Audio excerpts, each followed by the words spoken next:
elimizde aldı götürdüler. Hepsi de bu binada gitmiş. Bu binada gençleri toplayıp götürüyorlar. Hala da götürmeye devam ediyorlar.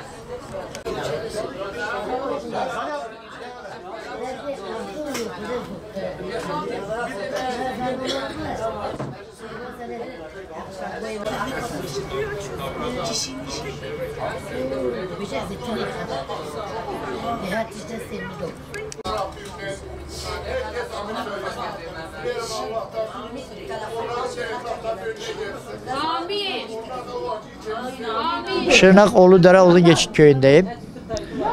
Buraya gelmenin amacı oğlum için geldim. Benim oğlumun gittiğine 2014'ten gitmiştir. Şu an o zaman 13 yaşındaydı. Çocuğumu BDP tarafından kandırmışlar. Cebine 20 lira çocuğuma vermiş, götürmüşler. Ercan Yıldız benim oğlumun ismi. Oğlum şöyle kaçırdı abi. BDP tarafından adamları vardır. Biz onlara oy vermemişiz. 2014 seçiminde oy vermedik. Bizim çocukları kandırıp beyni doldurmuşlar böyle. Yani toplu halde o gün 4 kişiyle beraber, yani ben de okulda zannettim, okula gidecekti sabah. Okula uğramadılar, dağa götürmüşler.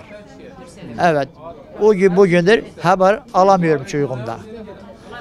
Şimdi ben buraya geldiğim için oğlumu bir an evvel istiyorum. Oğlumu sesleniyorum. Neredesin oğlum? Gel, sizi özledim. Sizden yani çok özledik oğlum. Bir an evvel evine kovuş. Anası çok özlüyor. Kardeşleri özlüyor. Bir an evvel oğlumuzu istiyorum.